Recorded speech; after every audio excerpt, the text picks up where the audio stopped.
Una donna di 32 anni ricoverata in terapia intensiva per Covid all'ospedale di Padova. Il virus sequenziato ha stabilito che si tratta della variante brasiliana, ora chiamata variante Gamma, e non della preoccupante Delta ex indiana.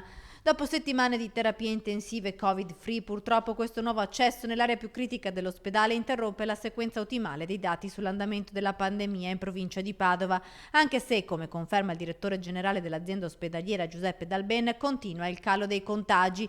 Ad oggi sono 649 positivi in tutta la provincia, 160 in meno rispetto alla settimana scorsa. I nuovi casi sono 26 e di questi solo 4 sono over 65. 6 le persone ricoverate per Covid. Oltre alla 32enne in terapia intensiva, anche un bimbo lattante ricoverato per un paio di giorni in pediatria a scopo precauzionale.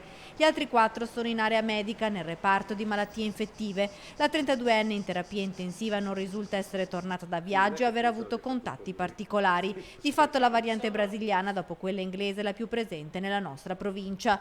Nel frattempo prosegue la campagna vaccinale con oltre il 52% dei padovani che ha già ricevuto la prima dose di vaccino, anche se preoccupa il taglio di forniture attese per luglio. Sul fronte del nuovo ospedale, il direttore generale Dalben ha annunciato che in queste ore firmerà il contratto con la ditta che realizzerà la recinzione dell'area di Padova Est, dove dovrebbe sorgere il futuro policlinico universitario, mentre è ancora in attesa del giudizio di ANAC, l'autorità anticorruzione, che deve approvare il bando del progetto definitivo per la nuova pediatria.